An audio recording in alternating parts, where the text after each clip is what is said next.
Hey guys, we're here with another Venture Vegas episode, and we're about to interview Ryan Pineda. Yeah, today we're here at Home Run Offer. We're going to talk to Ryan a little bit about his book. We have some questions for him about living in Vegas and just where he wants to go and what he wants to do next. So we're going to jump right into it. Come check it out. What's up, guys? My name's Roham. This is Gabe. We're here with Venture Vegas, and today we're going to talk to you about Ryan Pineda and Ryan Pineda's book, Flip Your Future. Let's talk about the first question. How's your experience being an author, and how do you like having that new job title, being an author?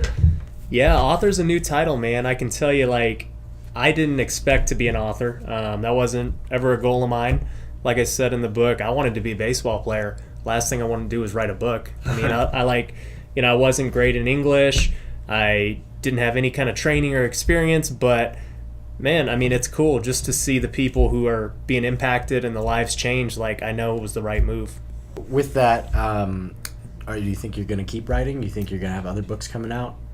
Yeah, it's tough because this book is still out and it's still sold out. And so to be thinking about the next one's a little premature, but I do have some ideas for other books that, I do want to do eventually. So cool. I could definitely see myself doing it again. Who are the type of people you wrote the book for? Man, I mean, the book's for anyone. I wrote it from the mindset of a guy who's already experienced it, and I tried to make it so simple that anyone with no real estate experience could start right now. And that was the hope. And anybody who maybe does have real estate experience would still have some value and still be able to take things from it that take their business to the next level. That's awesome. Definitely. That was one of our big takeaways in our book review. I think that it was really ready for anybody to kind of dive into. Speaking of that, what's one thing that you left out of your book, and why do you think you left that specific thing out? That's a tough question. As it relates to flipping, I think I put everything in there that you need to know about flipping. As far as what I left out, I think what I left out was a lot of my own stories. How I got to where I'm at today, different deals that I've done, different things that have just, put me where I am. A lot of the book is really just about, all the principles and all the things you need to do to flip. But I think people can also benefit from stories and just different experiences. You ever think you're gonna write a book about that? And I'm sure there's a lot of stories you have. Yeah, man, I can tell you so many stories about just walking into properties, rehabs, just contractors doing stupid things, just I've got a million stories and I could definitely write a book about it, but maybe another time. So, why'd you write this book? Man, I think the very first reason I wrote it was I was getting a lot of meetings.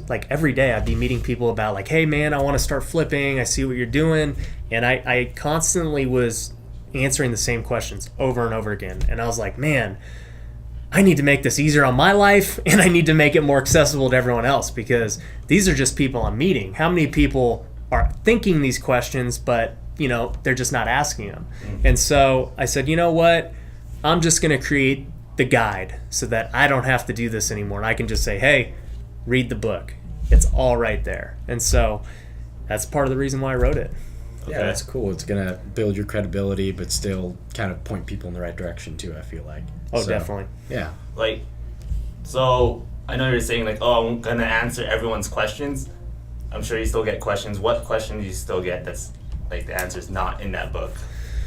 Man, I think all the answers are in the book, but I think a question I get a lot still is, what type of marketing are you doing in specific?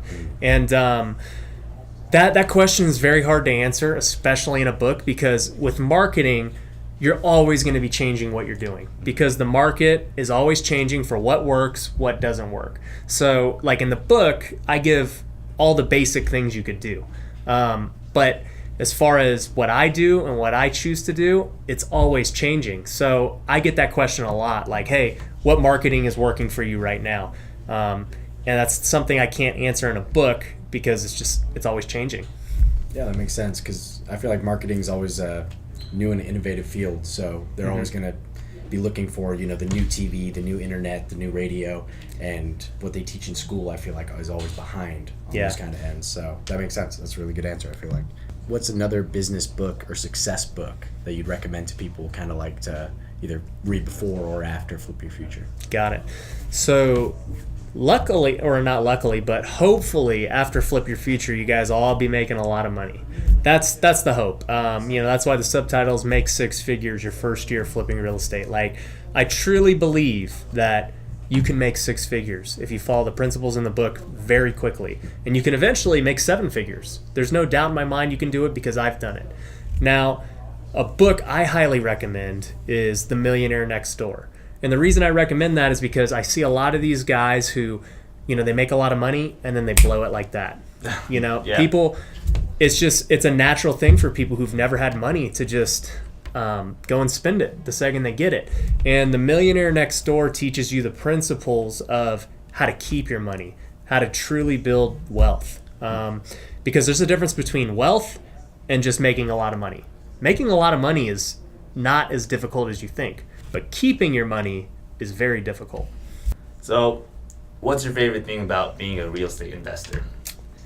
Man, let me tell you, when I first got into real estate, I was a realtor. And I absolutely hated it because I would show clients around and they're flaky, and I knew that this house was perfect for them and they wouldn't buy it. And it was just, oh my gosh, I want to pull my hair out. And just when I became a real estate investor, I became my own buyer. And so when I found a deal, I knew I was going to buy it and I was going to make a lot of money doing it.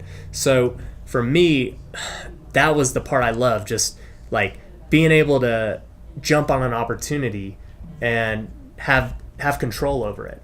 And then obviously too, just the benefits of it, once you've got a system in place and you're making good money and this and that, just the freedom you get. I mean, you don't have to be a slave to a job or be a slave to the 9 to 5. Like, I could do whatever I want. If I want to go out of town tomorrow, who's going to stop me? Yeah. I mean, that's like the big thing is the flexibility and the time. And I love that about real estate investing. Yeah, absolutely. Being your own boss, you can't beat that, I feel like. And that's kind of what got me and Gabe into it, I think. Just didn't like hearing other people telling us what to do. Right. Yeah. But so those are your favorite points about being a real estate investor. What would you say is your biggest drawback? The biggest drawback with being an investor is the risk involved. Now, look, when you're an agent, there's not a lot of risk. You're not putting your own money into deals. You're not having to, go fix and flip a home when things can go wrong. So there is the risk factor of being an investor, and that's something you have to just get used to. I think I buy deals very safely, and I think, in my book, I'll teach you the principles how to be safe with your deals. But, the drawback is you still have to put money into deals sometimes, and you've got to wait a while to get paid on them when you flip them. And, at some point, if the market turns or whatever, you might be stuck with a handful of properties and you've got to figure out how to get rid of them. So there is always the risk factor of being an investor that you've got to be careful of. What's the next thing, for your business as far as, like, you're just going to keep expanding, or you're just going to open little branches that all do bids and buying other flip properties? Going across the nation? Man, there's obviously with real estate, that's the beauty, is you can do anything. Like, you could do it anywhere. There's so many different ways to make money, whether it's as an agent, a flipper, a wholesaler, whatever. I mean, you can rentals even. So there's so many ways to make money. And for me, the next step would be just kind of doing what I do now, but better. So, as far as flipping goes, we're doing great, but we can just keep doing it better and better. Could we go to other markets and everything? Sure, we can do that. And that's a possibility if it makes sense. But I'm just going to keep doing what I do and just do it better, whether it's the brokerage, whether it's my flipping business, whether it's, writing more books or doing more education and teaching. I'm not trying to just do something totally out of the blue. I just want to keep improving what I already do. So now I think we've got a bit of lightning round for you. Just questions. Give us an answer off the top of your head without really trying to think too much about it. Gabe? Awesome. So, Dan, what is your favorite place to eat? Favorite place to eat? Korean barbecue all day. Korean barbecue. Yeah. Any favorite spots? Ah, man, I like Tofu Hut, Haro. I don't even know how to say it properly. This new place, Master Kim's, I try them all, man. They're great. Definitely. There's another place called Hobak. Yeah, Sounds Hobak's like great. mountain. Yeah, they're all great. But I need all you can eat. They're not all you can eat. Right, right. So, The next one, what's your favorite place to relax? Favorite place to relax? In the pool. Okay. You know, people give me a lot of crap because I'll post pictures like, "Hey, I just did a deal," and it's me like sitting on a floaty. So like, I just love being in the pool, and if I can do business in the pool, freaking, that's my dream. Sure. Yeah. Working from home. Yeah. Cool. That's awesome. What is your hidden talent? My hidden talent? Well, I freaking put so much stuff on social media, so people like already know my talents. But like obviously baseball, ping pong. I think I'm I think I'm 30-2 this month, so it's not really hidden because people know. But that's my That's a talent. hidden talent. And if no one knows. and if anyone wants to play me, the table's always open. Yeah, definitely come back. And then what's some advice you would have for anyone who's looking to become a future flipper? Man, if you want to be a future flipper, the first step is to read the book, obviously. 100%. You know, out here in Vegas, we got the meetup. That's once a month. So definitely sign up for that. And, you know, you're going to be around other like-minded people. You're going to be around people doing deals. You're going to be learning. It's just everything is going to be great. So those are the two things you need to do. Yeah, absolutely. Well, I appreciate you guys having me on, man. Like, I'm happy you guys like the book so much, and I'm excited to see what you guys are going to do in the future. I appreciate that. I think, yeah, hopefully we can get this growing and get other people in on Future Flipper, reading Ryan's book. Come check him out on social media, All-Star Investor. Come check out me and Gabe on Venture Vegas and on our social medias. All those links will be in the description. If you guys want to check out the Amazon book, that'll also be in the description. I think he just came out with the Audible, so if you guys need a Kindle, Audible, or paperback, it's all there for you. Yep, if you can't read, you can listen. So I know some of you guys can't read, but you could be a real estate investor if you suck at reading. So thank you guys for watching. Hope you guys have a great day, and that's about it. Signing out. Peace. Peace.